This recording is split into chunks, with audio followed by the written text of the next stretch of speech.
Proyek penyambungan jalan ke ujung timur Pulau Jawa bukan saja dari Jalan Tol Probowangi di sisi utara. Salah satu PSN yang juga akan menyambungkan ujung timur Pulau Jawa dari sisi selatan adalah JLS Banyuwangi yang merupakan jalur Pansela yang saat ini tahapan pengerjaannya sedang dikebut. Berikut informasi selengkapnya.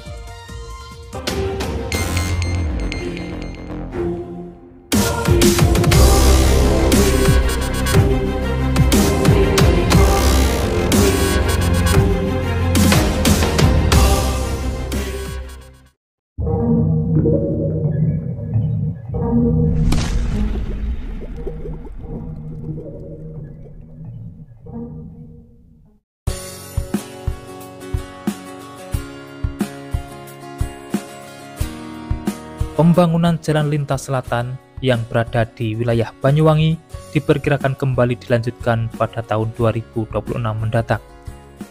Khusus di wilayah Kabupaten paling timur Pulau Jawa, panjang jalan yang belum dibangun sekitar 14,1 km.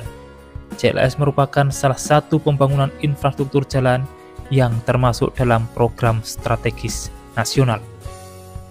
Proyek ini tertuang dalam Peraturan Presiden Republik Indonesia Nomor 80 Tahun 2019. Perpres dimaksud mengatur percepatan pembangunan ekonomi di sejumlah kawasan termasuk lintas selatan. Kepala Bidang Sarana dan Prasarana Lingkungan Bapeda Banyuwangi Wahyudiono mengatakan, JLS di Kabupaten Banyuwangi membentang dari perbatasan Banyuwangi sampai Jember hingga jalan nasional di kawasan Pelabuhan Ketapang. Saat ini, ruas yang belum dibangun tersisa 14,1 km. Ruas yang belum terbangun sepanjang 14,1 km ini melewati kawasan perkebunan, Kendeng Lembu, dan Malangsari milik PT PN 1 Regional 5 serta kawasan hutan yang dikelola oleh KPH Banyuwangi Selatan. Perincian ruas JLS yang belum dibangun diantaranya jalan dan jembatan Kendeng Lembu sampai Malangsari sepanjang 5,1 km, jalan dan jembatan Malangsari sampai batas Kabupaten Jember yang mencapai 7,7 km, serta jalan dan jembatan Senen Rejo sampai batas Banyuwangi sepanjang 1,3 km. Pembangunan JLS bertujuan untuk meningkatkan konektivitas dan memacu pertumbuhan ekonomi di wilayah selatan Jawa Timur. Jalan ini akan menghubungkan 8 kabupaten mulai dari Pacitan, Trenggalek, Tulungagung, Blitar, Malang, Lumajang, Jember, hingga Banyuwangi dengan total panjang sekitar 627,57 km. Pelaksanaan proyek ini melibatkan berbagai kewenangan antara pemerintah pusat, pemerintah provinsi, dan Pemkab.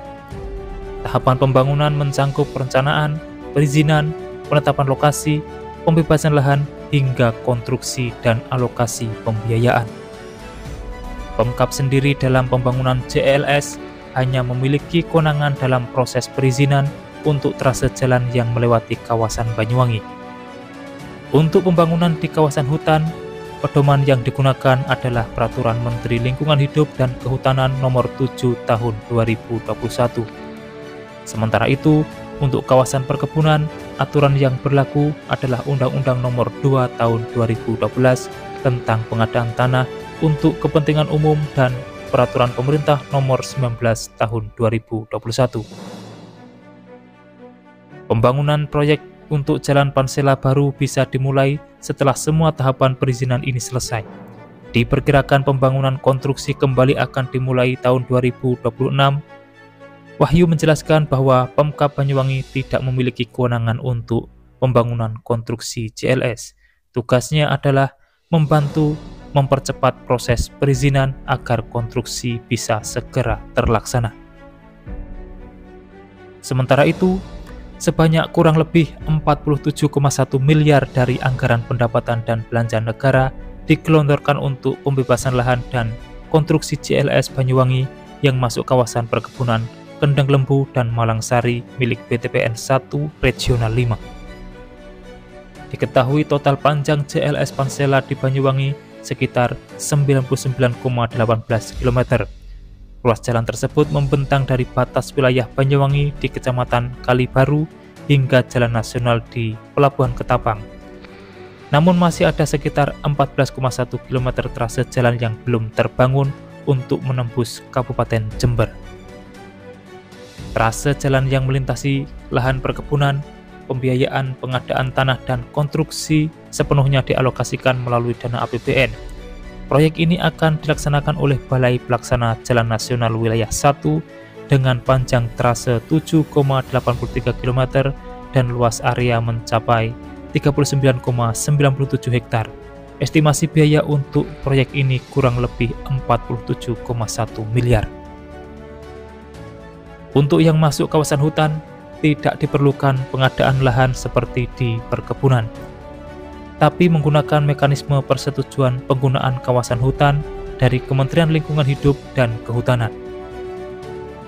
Sekedar diketahui, PPKH untuk trase JLS Pansela di kawasan hutan sudah terbit melalui Surat Keputusan Menteri Kehutanan Republik Indonesia nomor 118 tahun 2025 tentang perubahan atas Keputusan Menteri Lingkungan Hidup dan Kehutanan nomor SK.711-LHK Sekjen PLA.0/9/2019 pada tanggal 20 September 2019 tentang izin pinjam pakai kawasan hutan untuk pembangunan jalan lintas selatan Jawa Timur atas nama pemerintah Kabupaten Banyuwangi seluas 27,3984 hektar pada kawasan hutan lindung dan hutan produksi, tentang izin pinjam pakai kawasan hutan untuk pembangunan jalan lintas selatan Jawa Timur atas nama pemerintah Kabupaten Banyuwangi seluas 27,3984 hektar pada kawasan hutan lindung dan hutan produksi tetap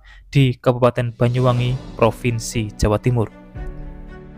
Sedangkan rencana dan peta kerja rencana penataan batas area atas PPKH sudah terbit melalui Surat Direktur Jenderal Planologi Kehutanan Kementerian Kehutanan nomor S.106/PLA KUH/PLA/PB/01/B/07/2025 tanggal 22 Juli 2025 perihal penyampaian rencana dan peta kerja rencana penataan batas area perubahan persetujuan penggunaan kawasan hutan untuk pembangunan jalan lintas selatan Jawa Timur pada kawasan hutan lindung dan hutan produksi tetap atas nama pemerintah Kabupaten Banyuwangi di Kabupaten Banyuwangi, Provinsi Jawa Timur. Pembangunan JLS Pansela di Banyuwangi diharapkan tidak hanya meningkatkan konektivitas antar wilayah, tetapi juga menjadi katalisator pertumbuhan ekonomi lokal. Dengan terbukanya akses jalan yang lebih baik, potensi-potensi baru di sektor pertanian, perkebunan, dan pariwisata di kawasan selatan Banyuwangi dapat dimaksimalkan. Proyek ini menjadi bukti nyata komitmen pemerintah dalam membangun infrastruktur merata di seluruh Indonesia, bahwa dampak positif bagi kesejahteraan masyarakat. Pembangunan JLS Pansela merupakan salah satu pembangunan infrastruktur jalan di Provinsi Jawa Timur. Demikian informasi yang dapat kami sampaikan untuk saat ini, semoga bermanfaat. Dan jangan lupa pantau terus channel ini untuk mendapatkan update informasi di setiap harinya. Terima kasih telah menonton dan saya pamit undur diri. Wassalamualaikum warahmatullahi wabarakatuh. Sampai bertemu di kabar menarik selanjutnya.